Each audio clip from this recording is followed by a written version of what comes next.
दोस्तों नमस्कार, स्वागत है आपका मेरे YouTube चैनल KR हिंदी कहानियाँ में। आज मैं आपको सुनाऊंगा एक पौराणिक प्रसंग, होली की कथा। आशा करता हूँ पसंद आएगी। बहुत समय पहले हिरण्यकश्यप नाम के राक्षस ने ब्रह्मा देव की तपस्या करके अमर होने का वरदान मांगा। जब ब्रह्म देव ने अमरता का वरदान देने से मना कर दिया तो उसने मांगा कि उसे संसार में रहने वाला कोई भी जीव जंतु, राक्षस, देवी देवता और मनुष्य मुझे न मार पाए। साथ ही न वो दिन में मरे और न ही रात के समय, न तो पृथ्वी पर मरे और न ही आकाश में, न तो घर के भीतर और न ही बाहर, न ही किसी शस्त्र से मरे और न ही अस्त्र से। हिरण्यकश्यप की तपस्या से ब्रह्मा देव खुश थे ही, इसलिए अमरता के एक वरदान के स्थान पर उन्होंने ये सारे वरदान उसे दे दिए।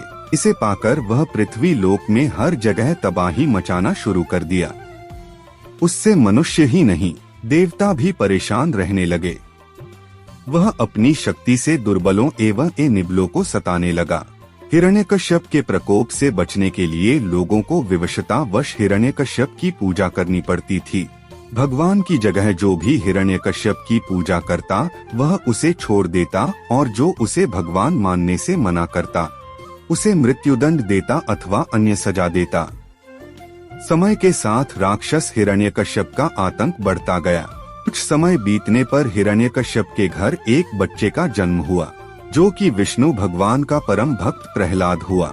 हिरण्यकश्यप ने प्रहलाद को कई बार विष्णु भगवान की पूजा करने से मना किया और कहा, मैं ही भगवान हूँ, मेरी ही पूजा आराधना किया करो। हर बार हिरण्यकश्यप की बात सुनकर प्रहलाद कहता, मेरे सिर्फ एक ही भगवान हैं और वो श्री हरि विष्णु हैं। प्रहलाद की बातें सुनकर हिरण्यकश्यप ने उस बच्चे को मारने की कई प्रयत्न किए, लेकिन वह सफल नहीं हो पाया। भगवान विष्णु अपनी शक्ति से हर बार हिरण्यकश्यप के सारे प्रयास विफल कर देते थे। एक दिन हिरण्यकश्यप के घर उसकी बहन होलिका आई। होलिका को आग में न जलने का वरदान प्राप्त था। उसके पास एक दुशाला था, जिसे लपेटकर यदि वह आग में चली जाए तो आग उसे नहीं जला सकती थी। हिरण्यकश्यप को अपने बेटे से परेशान देखकर होलिका ने कहा, भैया, मैं अपनी गोद में प्रहलाद को लेकर आग में बैठ जाऊंगी, जिससे वह जलकर भस्म हो जाएगा और आपकी परेशानी खत्म हो जाएगी। हिरण्यकश्यप ने इस योजना के लिए हामी भर दी। उसके बाद होलिका अपनी गोद में प्रहलाद को बैठाकर आग पर बैठ गई। उसी क्षण ईश्वर की कृपा से होलिका का वह दुशाला प्रहलाद के ऊपर आ गया और होलिका उसी आग में जलकर भस्म हो गई।